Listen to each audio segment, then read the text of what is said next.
del Prado, aunque en menor medida.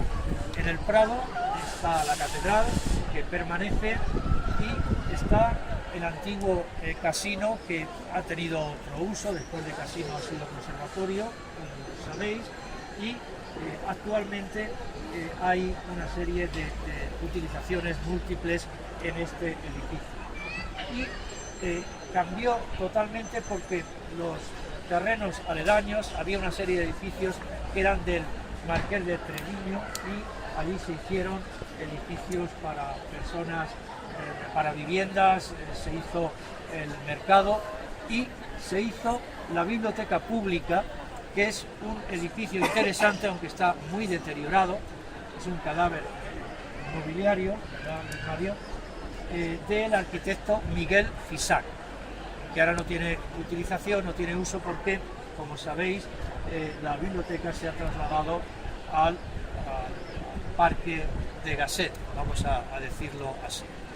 Pero si seguimos con las plazas que se han transformado, una que se ha transformado de manera muy importante es la de la Diputación, porque esa plaza, que ahora es más grande que antes, es verdad, estaba configurada por el edificio de la Diputación, que es un edificio de finales del siglo XIX, el Palacio de la Diputación, pero había otro palacio que era el Palacio de la Audiencia.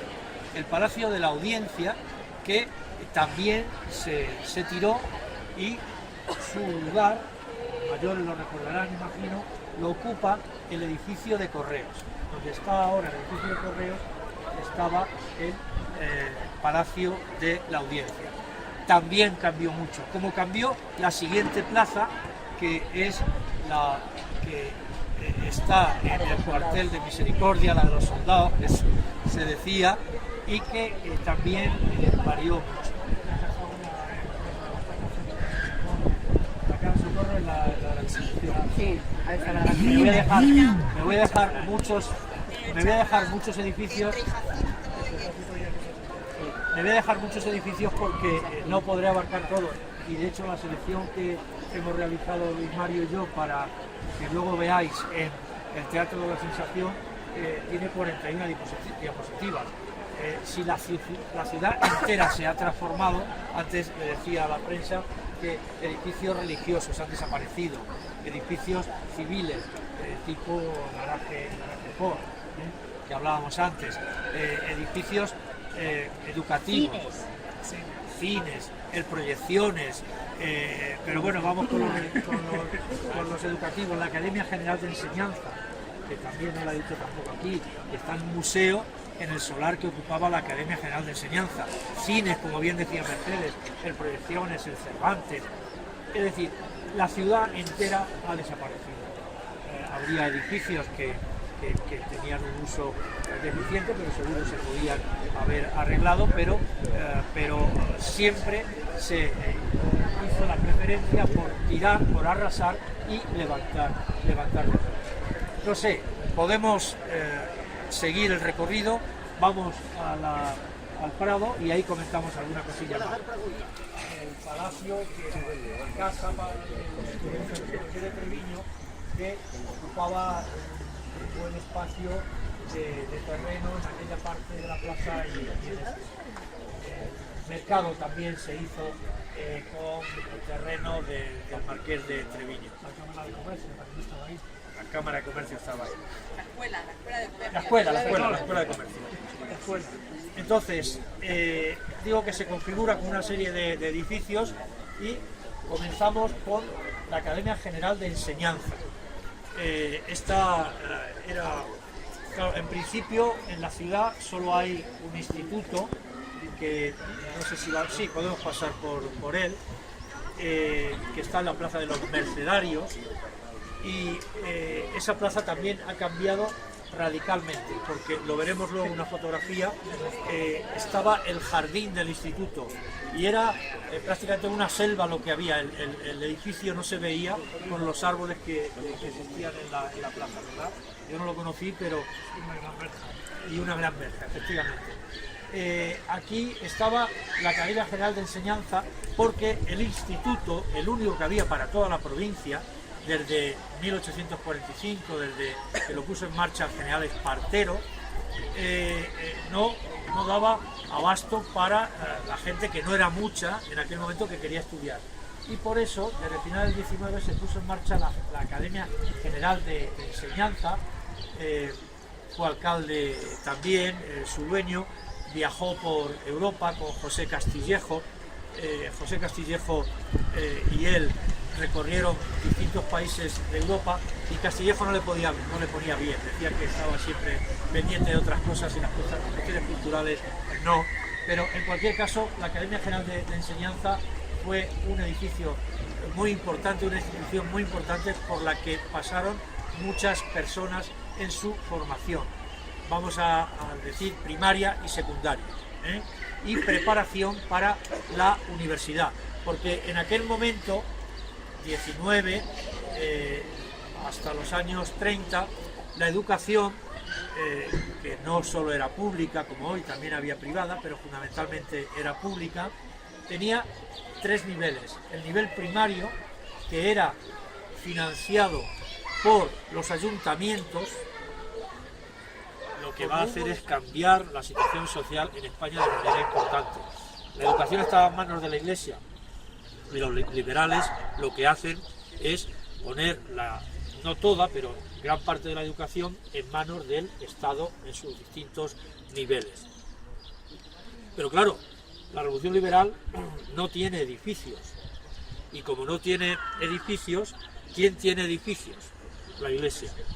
Y de ahí que empiece a coger edificios, nacionalizar edificios de la Iglesia para meter sus propias instituciones, hasta que la provincia hace el Palacio de la Diputación, está en una dependencia de la Iglesia, y el instituto se pone en una dependencia de la Iglesia de la Merced. Este es el edificio que tenemos aquí, que yo no recuerdo exactamente hasta cuándo estuvo como único. Me parece que fue a finales de los 60 que se construyó el edificio nuevo al final de Calatrava, ese edificio que ahora impide la conexión de la ciudad con la universidad, porque no hay universidad, yo creo, en el país que tenga un acceso más, bueno, no lo voy a calificar porque nadie se enfade, más cutre, gracias, más cutre de conexión de la ciudad con la universidad. Y entonces ya hubo 2 edificios, por eso se decía aquí el femenino, y los chicos estaban en el edificio nuevo. Este edificio tenía antes todo lo que es este recinto, una balaustrada de metálica que cubría todo, mucho más árboles de los que hay ahora. Y yo lo recuerdo porque estudié aquí, claro, lógicamente. Todo esto era un jardín. Y ahí tenía todo, era tierra, y luego de dentro de lo que sí me acuerdo, aparte del claustro que existe ahora mismo, es un paraninfo precioso tenía, un paraninfo precioso. Y luego muchas aulas, que ahora mismo las fotografías que hay es cuando las destrozaron ya, con disciplinas con temas de anatomía, de geología, de botánica además, y todo eso se destruyó. Y yo un día hablando con el responsable digo, ¿no habéis podido conservar por lo menos un aula como recuerdo de lo que fue? Y claro, ya te dicen, vete a las alturas que están las semanas.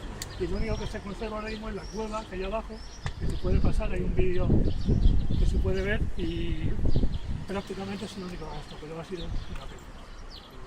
Lo que dice Luis Mario es lo que se llamaba el jardín del instituto. El instituto tenía un jardín porque algunas asignaturas podían impartir gracias a ese jardín. Era un jardín precioso, yo claro no lo conocí, he visto alguna fotografía, una he podido rescatar esta mañana, Luis Mario, que se ve, bueno, el edificio no se ve, lo decía allí, porque hay toda una serie de árboles aquí delante. Luis Mario lo conoció, yo no lo hago, y muy importante, en el número 2 estaba, que también ha desaparecido, la imprenta de Enrique Pérez. Enrique Pérez fue un gran impresor, tiene familia todavía en Ciudad Real. José, ¿tú conociste la imprenta? Sí. Y esa imprenta hizo la impresión, entre otras muchas cosas, de Vida Manchega, una magnífica revista. Veremos luego algunas fotografías de Vida Manchega, una revista que se publicó entre 1912 y 1920, además con carácter regional. En aquel momento tenía carácter regional para las provincias de Albacete, que no estaba en Castilla la Nueva, Ciudad Real, Cuenca y Toledo. Guadalajara no. Y cuando en 1920 dejó de editarse Vida Manchega, empezó a sacar un diario que se llamó también Vida Manchega y que se mantuvo hasta 1934-35. La imprenta de Pérez era una institución en Ciudad Real y estaba ahí, y eso era la Puerta de Santa María. Eso viene de un antiguo convento, entre todos los conventos, edificios religiosos que desaparecieron las capuchinas, creo recordar, que estaba en la calle Altagracia. En la calle Altagracia, esa es la puerta del convento. Por eso digo que muchas cosas han desaparecido y otras cosas han aparecido donde no están. Bien, esta es la plaza que decíamos, la audiencia estaba ahí, allí estaba el edificio de correos, y me dicen que Bankia estaba la casa de Socorro. No, BBV, la casa de Socorro.